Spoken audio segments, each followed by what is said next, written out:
Yep. Welcome to another episode of Euphoric, the podcast. I am sitting across from Bea Victoria Albina, who's actually been on the show before, and she's coming back to talk all about her new book on how to end emotional outsourcing. So, Bea, we're going to go into your story. We're going to talk all the things today about trauma and overgiving. But I just wanted to start off this conversation. What is emotional outsourcing? Yeah. Emotional outsourcing is the term I coined and trademarked because your girl is a savvy New Yorker, um, to replace some terms that feel kind of like worn out, which are codependency, perfectionism, and people pleasing. I feel like we all kind of know what they are, but also don't. And so I sat down to find what was the Venn diagram, like what was the thing at the middle that made them all similar. And I found emotional outsourcing. And it's when we chronically and habitually source our sense of the three vital human needs: safety, belonging, and worth from everyone and everything outside of ourselves instead of from within at a great cost to self. Okay, I can't wait to dive into that. Oh my God, this is so It's a exciting. lot, right? Yeah. Yeah, before we go and tell me a little bit more just about your background, like how did you come to arrive at this work? Just as a real quick recap. Yeah. So really the thing that moved me into coaching and into this deeper psychological work was my medical practice. So I'm a family nurse practitioner. I have a master's degree in public health, and I'm a friend lovingly referred to me as the medical version of an annoying toddler. Like I just won't stop saying, but why? But why? But why when my patients are dealing with things and we can't figure out the answer. So for years, and my focus was holistic gastroenterology, I would see patients with all of these symptoms, from like things like fatigue that wouldn't quit, anxiety, depression, GI symptoms. And I would do all the right supplements, all the right medication, all the right nutrition, all the right everything. And they'd get better and then would have symptoms again and get better and then have symptoms. And I started to look at the pattern. And very long story, quite short, what I found was the habits of emotional outsourcing wrecking their digestion. And what was really under that was nervous system dysregulation, somatic disconnection from their bodies, and these lifelong habits of outsourcing their sense of self and worth and safety at every turn, which were brilliant survival strategies from childhood. Yeah. Okay, I can't wait to unpack some of this for you. Yeah, yeah. So, for It's a lot. those listening who like don't follow some of the words or the Yeah, yeah. terminology, what are some of the actual symptoms people would recognize if they were in a somatic disconnection or if they were outsourcing, their needs of safety and belonging and worth somewhere else? Like what would we be experiencing in our lives to actually know that that's what's happening? Yeah, right on. So we can talk about both the signs and the symptoms. So when we talk about it in terms of what we're actually doing, what does emotional outsourcing like look like day to day? In relationships, it looks like feeling responsible for other people's emotions. So like you can't relax if someone's upset, if someone's angry, if someone doesn't like the place you picked for dinner. Like you feel compelled to fix the emotions of everyone around you, including like strangers on the bus. You constantly apologize, even when you didn't do anything wrong and you're not even Canadian, just to keep the peace. Avoiding conflict at all costs. So even if it means like telling white lies, downplaying your needs, stuffing down your feelings, a lot of buffering, like pushing away emotions. That could be through substances or overworking, over exercising, over anything. Feeling resentful, and resentment really comes because we put ourselves chronically last from this subconscious story that others should be doing the same thing for us. But when they don't show up and self abandon the way we chronically self abandon, there's this whole like glitch in our brains where we take it really personally and make it mean something negative about us. What it really just means that other person's taking care of themselves. We feel like we're the only one who sees like the real potential in a partner or an employer or a best friend. Um, and we set about to fix them, right? To like be the fixer upper in the relationship. I don't know if you know that old trope. That's a good one, huh? We give and give and give and give until we're completely exhausted. So that could be in romantic relationships, as a parent, as someone's child, right? Living from obligation and expectation, It can be being the office mom, like in an unpaid way at work, and sort of taking care of everyone all the time, saying yes to extra projects and unpaid labor, and really feeling like we are the doormat of the world. Um, the other side of it can also be like feeling like we so don't matter and so aren't important as this subconscious script that we go into this like kind of bossy energy of this know-it-all energy, this, well, actually what you should do is kind of controlling others in a way that when in our heart feels like we're being kind and loving and, well, I don't want her to make a mistake, and, oh, I just don't want her to suffer. But we don't realize we're trying to control the environment around us because we feel so fragile, and our attachments feel so tenuous. I could go on about this for like 600 hours. You know how it is when you write a book, right? You like get into the meat of it. But the physical symptoms I see also run the gamut. And often, when it's something that's not easily explained from a medical standpoint, is when I get really curious. Like, why do you have chronic IBS that gets worse around the holidays or when you go home for a birthday, or worse around a promotion or not getting a promotion, or worse around a breakup? Or, right? Like, how are your symptoms, your physical symptoms, ebbing and flowing with your social reality? That's when I get super duper curious. Like, what's under that, you know? Yeah. You know, immediately when you started talking and sharing those examples, I thought of one of my best friend's moms and then a lot of other moms that I've met, and especially of like my generation, that generation. So I Yeah. wonder, is this like a learned behavior that we get from the kind of the feminine role of our lives, you think? And it's predominantly, do you see that happening or how does that work? Oh, for sure. For sure. I focus on human socialized as women because that's my lived experience and that's who I've worked with my whole career. But I definitely think it's something that is modeled for us, especially in boomer moms, and like elder Gen X moms that grew up with that boomer mom training. It's just what was expected. And when we slow down and really like look at the world they grew up in, they couldn't get a credit card in their own name until, what was it, 1976? Right? Like this dependence on men, on your father, your brother, whatever the patriarch was in your world, if it wasn't your husband, right? That was codified. It was the friggin' law. And so it makes sense that this codependency framework got super written into those women because what else were they going to do, you know? Yeah. Yeah. Yeah. And so how do you see it manifesting more in our generation? Like, is it the perfectionism? Is it that people pleasing? Like, what does that look like? Yeah. It's all of it, but it's impacted by social media. Right. And it's Mm, not just like, how are the people in my immediate world reacting and responding to me? But how are 1,000 strangers online responding or not?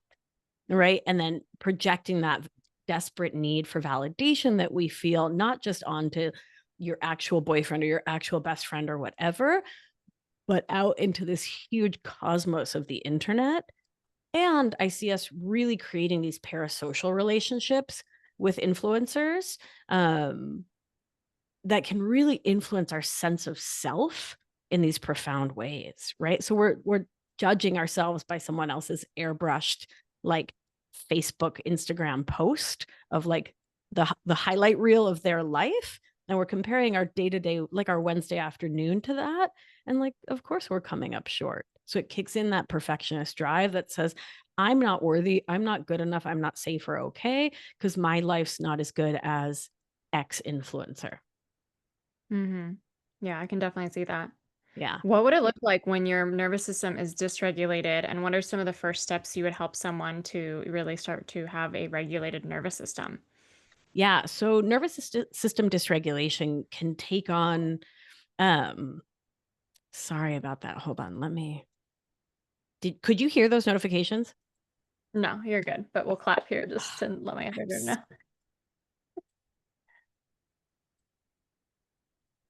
So, nervous system dysregulation can take on a lot of really different tones and tenors for different folks. When we see a lot of sympathetic activation, that's fight or flight, that adrenaline, norepinephrine, oh my God, panic state. My favorite question to ask is to really look at your language. So, when we're jacked up in that adrenaline, when everything feels scary or anxious or worry making, the language is have to. Well, I have to do this thing. I have to post. I have to go. I have to get a boyfriend. I have to get married and I have to do this and I have to quit that and I have to. Everything's like very rushed, very pressured, very fast energetically, and like in our actual lives. So that's the person who doesn't sit still. You might know this like from your friends, but maybe from their moms more so. Like the whole family sits down to like watch a movie and she sits down for 2 seconds and then she's up folding laundry and she's up putting that away and then she's up painting the kitchen and then she's like up and at them and like doing and doing and doing and doing and just doesn't seem to have an off button until all of a sudden she gets pneumonia. I've seen that a lot. Nervous system dysregulation can also go in the other direction, which is called dorsal vagal, and that's the shutdown response. That's when we've given and given and done, and the body's just like, no, basta. In Spanish, we say, no doy más, I give no more. Like, just, oh, you're just run down. That's that like wiped out state where you feel like you've been chased by lions for so long and you can't run anymore. um that tends to look more like depression, lethargy, just tiredness, just achiness, just an overall feeling of being drained. And the language of dorsal is I can't, I can't make a diet change, I can't go to that event, I just can't. I can't make change. And they're both really challenging states to feel really stuck in, right? There's also mixed states. So fawn is it's the sort of socialized habit of appeasement laid over sympathetic activation, and that's fun. I think of a like a deer like Bambi, like sure, anything you want. Okay, yeah, we can do that. And there's this like almost adrenaline sort of push to keep people pleased with you and keep people happy with you and thinking the best of you. And then there's functional freeze. And I'd say that's the nervous system state that I see the most in emotional outsourcing. So functional is in the like medical sense, meaning you're not catatonic. You're not like completely zombified on the couch. You are functional, meaning you can get up and you can put on pants and you can make a cup of coffee and you can go to your job. But the freeze part means you feel numb inside. You feel kind of dead inside. The lights are on, but nobody's home. You're going through the motions. You're doing life, but wait, what do I feel? Oh, I don't know. It's sad. I'm happy. What do you feel? Right? We're not like really present in life. And it tracks a lot with the experience of emotional outsourcing, because in emotional outsourcing, we're really alienated from our bodies. We're really disconnected from self and from the lived experience of being alive, except when we get pushed to our limits and then we feel it all really hard. Like plate throwing sometimes, right? And are those the archetypes that you talk about in your book? Or do you Oh, have even more? yeah, the archetypes. Sorry, I haven't thought about the archetypes since I wrote the book. That's so We can skip funny. that question. Could we?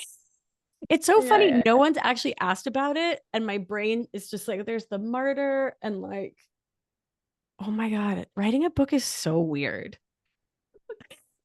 We're good. We're good. I'll go back to You're that. so sweet. Okay. Yeah. Just as you were talking about these like different ways that it can manifest, like, and especially with the I can't, I can really hear like this like lack of capacity, because there's so much, probably 80% is being burdened by things that you don't want to do or you're doing for someone else or for some other reasons or external things. And so then like you really are capped. But then the functional freeze is really interesting. I don't know if that's exactly where I would have categorized myself before I stopped drinking, but I think it's the closest to all the ones that you shared. because I just lived with this like ho-hum apathy. And I wouldn't have called it completely like numb, but it was just like, like just going through the motions. And even though I was like a weekend social drinker, it was so interesting to me when I went alcohol free how like presence and feeling alive to my life like really, really came back to me. So do you see like people using a lot of other distracting or numbing behaviors in these categories as well? For sure, for sure. And the actual emotional outsourcing experience itself is that kind of numbing habit, meaning if you feel overwhelmed or exhausted, maybe you'll do 10 loads of laundry, or maybe, I always had a project. Let me tell you, if it wasn't the person I was dating, because I love to date a fixer upper, it was like buying a house with no floors. I maybe did that. It was a really good deal. But like figuring out how to lay floors and spending every minute figuring out how to like make this house livable, like things like that. But it can absolutely be alcohol or other substance use. It can be over exercising. It can be minding other people's business and like worrying about others and talking about others, and making other people your focal point, because that numbness inside is so overwhelming if you let yourself really look at it, right? Like Yeah. you so smartly said, because your capacity is so limited. Yeah. And it's like this existential question at the core of it that you don't even want to open that Pandora's box, really. Right. Because, right, it's just going to like flood you and then you're going to be completely freaked out. And if you fear that you actually have no skills to support yourself, I don't know, seems pretty risky to me, right? Yeah. Yeah. Yeah. Going back to the human needs that you talked about, like safety, belonging, and worth, I think a lot of times as we are growing up, those are the inherent needs that we think are going to be given to us by our caregivers. And a lot of traumas that happen to us happen at a younger age where our needs were not met. And so I'm curious, like, have you had any personal experiences with trauma itself? And has that informed your work and to be able to help other people? Yeah, I mean, people talking about their childhood traumas is so much of what I do, and it's part of why I went and trained as a somatic experiencing practitioner, to be able to really support people in looking at the ways trauma shows up in our everyday life. And I really think I'm glad that as a society and a culture overall, we're starting to talk more and more about trauma, because those ruptures in attachment and safety when we're young, create the lens we look at our whole world through. You know what I mean? Yeah. Yeah. I often think of my dog, and so he will come over and he just wants pets all the time. And he doesn't think that he's being too much. He doesn't think that he's annoying. He's just like, I crave pets, so I'm gonna come to you and sit down and I'm gonna get the pets. And I'm like, a human doesn't have this much self-worth, right? They're like overthinking it. They're like, well, do I deserve pets today? And did I already get enough pets today? And have I been a good boy enough to get the pets today? And the dog is just sitting there like, I like pets, so give me pets. And that's what we do. You know what I mean? It's like the animal Yeah. can't overthink their own self-worth. And I hope that's like a fun example to show like that's what we do though as humans, is that it's an inherent quality that we all have and get, but because of our overthinking and the traumas and the needs that weren't taken care of when we're younger, we pull away from that deservingness, angle, and then start to find it in all sorts of places that, are never going to serve us and that kind of stuff. Yeah, that's such a beautiful analogy. It really is, because I think there's not a one amongst us that doesn't have some tenderness for some sweet little animal, and the way it just wants love. And often use, I talk a lot about how trauma gets written as procedural memory, as implicit memory in our bodies. Procedural memory is your capacity to just do the things you've always done because you've always done them, meaning drive a car, right? Like you don't really think about it. You just get in the car and go, right? And Yeah. our reactions to life are similar. And so, yeah, your sweet dog is like, my procedural memories. I want a little scritch. I go to mom, I get the scritch done, right? But if your procedural tape says, I have to get an A+, I have to get a gold star, I have to tap dance for my lovability, or I won't get love, then that's the script until you change it, right? That's what gets wired in by trauma. And we start to believe that there's prerequisites, there's conditions, there's things that have to get achieved and done and given away before we can feel safe. And it's Yeah. heartbreaking. It's totally heartbreaking. And you personally went through so much, like war in Argentina, you left an abusive marriage, chronic illness. I'm curious, as you were going through your healing journey, was it always very conscious for you that, like, oh, these big experiences are probably leading to this? Or were there a lot even more hidden beliefs that you didn't know you even had before you started the healing journey, as those maybe a result of some of the life experiences you've had? Mm.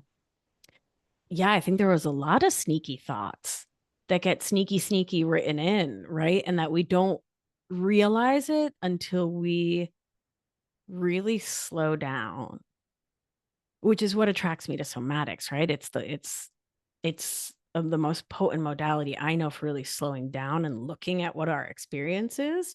Um, But yeah, there were lots of sneaky thoughts about worth, about value, about lovability that get written into us and got written into me that I couldn't see their manifestation until I started to really reprioritize myself. And I say reprioritize, but like, when had I prioritized myself? Probably when I was in diapers. You know what I mean? And I think as immigrant daughters, I think, it's a whole thing, right? Of like being expected to put others ahead of ourselves. It's a whole Yeah. thing. But yeah, I think there were lots and lots of sneaky thoughts in there. Yeah. So we And I talked a lot about like kind of recognizing the problem and the like expression of how this yeah. can manifest in your life. What is some of the tools and some of the ways that we can now like change it, heal it, reverse it, alchemize it, all the things? I love that you just gave like 15 verbs so that you're like, you know what? If you need a panoply of verbs, here you go. It was awesome. You might not relate to healing it, but you might relate Listen. to alchemizing it. Let's go. I, I think you're phenomenal. Okay, so let me stop giggling and um, so yeah, so what do? We need to come back into our bodies, right? Because that's the first thing that's demanded of us in order to live in emotional outsourcing is to live from the neck up. It's a brilliant survival skill, right? So the call isn't to stop intellectualizing, because if you're a smarty pants, you're going to keep smarty pantsing, and that's great. We need more smarty pants, right? But to add in that the layer of being present in your body. And so I'm going to make some recommendations that might make you, dear listener, say like, wait, what? You've been studying this for 20 years? Get out of here with how simple this is. But that's the thing of somatic practice. The body wants simplicity. I mean, again, your dog is like the best example I've heard in a long time, right? Simple needs, simple care, right? I want pet, please pet me. So when we find ourselves, well, first of all, the practices that I recommend to help us come back into the body, don't try them for the first time when you're in the middle of a crisis or when things feel terrible or when there's conflict. It's not going to work. We have to build up this muscle before things get challenging because our brains run on heuristics, on neural pathways and grooves. And so they're just habits, right? Again, you drive without thinking and you in a way you have like a nervous system reaction without thinking in the similar way. Does that make sense? Hmm. Yeah. So we need to really slow down and like on a Sunday at 2 when everything's chill and you're just like in your house and things feel calm, that's when you practice regulating your nervous system, not while you're driving on a busy highway or at a PTA meeting or whatever it is. So, my favorite and most important skill is an orienting anchor scan. So, orienting the nervous system is reminding it when you are. When and where, but really when. So when we get triggered, when we get activated in our nervous system and go back into our emotional outsourcing habits, our brain thinks we're 6 or 16 or 12 or 26, but it doesn't think we're the grown person we are right now. And so we just need to gently, lovingly remind it like, hi there, it's 2025. You're not, it's not 1990 or 80 or whatever. You know what I mean? You're now. And so we simply do that by looking around the space we're in and letting our the visual cortex in the brain relax the nervous system by showing it this reality in a conscious, thoughtful way. If you're looking Mhm. around and you're like, this is not enough, name 3 things you can see: door, painting, cat. Simple. If you need more, start layering on senses. So things you can smell, things you can taste, things you can touch. I like the texture of my own arm, my clothing, my hair, because those are always with me. I can take my glasses off and feel the density of the different parts. But what we need to show the body is you are real, you are actually alive, and you are in this time and place. Um, and that can be really, really grounding.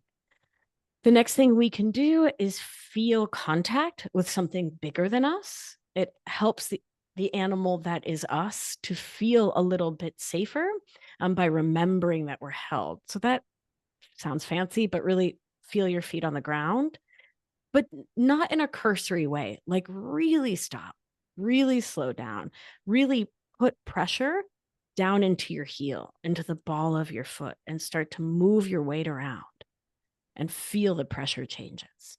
You can feel the same with your seat, whatever's holding you up, your couch, your chair, whatever. You can do it with your hands on the table. And this can be really helpful, if you're hyped up and you're in sympathetic and you're racing, slowing down to push on the table can help. And if you're in that frozen, overwhelmed, pushing on the table, that micro movement can start to bring you out of the freeze in a slow and safe way. Once you've been practicing those things for a while and they're starting to feel second nature, like you just walk into a new space and you automatically orient. You walk into your bedroom, you automatically orient, feel the floor, really connect with your body. You can start beginning to ask your body questions, because this is a skill. Wow, we have really lost this in emotional outsourcing. And I dare say, sort of in general, right? So asking your body questions, not to hear an answer, but with the goal of your body hearing you ask and starting to rebuild that lifeline, right? So that your body can start to remember, like, oh, she's listening, she cares. It's important to send her signals. And the place I invite us to start, again, it's going to sound super basic, but is our biological impulses. So, have you ever like really had to pee, but you also had to finish some content? And so you finished the content instead of peeing? Of course. Of course, Yeah. right? We've all done that, and but the thing is we keep doing it, right? I need to sleep, I need to rest, I need to eat, I need to get some sunshine, I need to move my body, I need to be still. We push through all these signals from our body that remind us of the most basic thing and the most vital thing, which is honoring ourselves as an animal and as a body. And so we need to be able to reconnect with those biological impulses by listening and then honoring. And then we can grow from there to asking our body other questions. And I like to start with things that are super banal, like things that like don't matter at all, because they're unlikely to trigger the nervous system and like freak you out. So asking your body first thing in the morning, before you like grab a cup of coffee or tea, saying, body, what would you like to drink this morning? And then just getting quiet and listening for an answer. And it's not always going to come in words. It often will come in sensation, like you might feel something. And the first 400 times you do it, you might feel nothing. And that's cool, because you're on your way, right? So those are some Yeah. simple places I would start. Yeah. So it's like reconnecting this relationship that you had disconnected, this like highway of communication that Yeah. wasn't really open and available for you. Right. And so as you're working with someone through these like simple steps, and let's say that, the highway's communicating now, like where do you go from here? Right on. So then we can work with pendulation, which is a tool from somatic experiencing, where we practice orienting the nervous system. And then, you know how like a pendulum will swing from one extreme to the other? We start to make our way close to whatever is traumatic, or whatever in our history is traumatic and is being held in the body as stress, as tension, as procedural memory. And we go from that safe, oriented, grounded place towards the trauma and back, towards the trauma and back. And this is a guided process we do in somatic experiencing that I do with my I was going to say patients. I'm so used to saying that with my clients in my coaching practice. And it's something we can start to do at home by really focusing on the orienting. And as we create some more safety with what was traumatic, we can start to rewrite that process or that experience in our minds and in our bodies so it doesn't feel as scary anymore. It doesn't feel as traumatic. It's really Yeah. cool. Going back to like one of the simple tools you shared about like being in the now, and it sounds so Yeah. simple and meditative, and mindfulness always teaches that, but a lot of times we self-identify with that helpless child who didn't get their needs met in that moment, and it's just like this instinctual feeling, and that's why maybe we feel unloved or we feel like we don't belong, or you walk into like a conference and you're like you feel like maybe you're in first grade again somehow, right? And it's just like the same kind of feeling. And it is like what you said at the beginning of the simple tips of like just remembering I like there's a reverence and respect for that younger version of you, but you're not her. You are truly not her. You know what I Right. mean?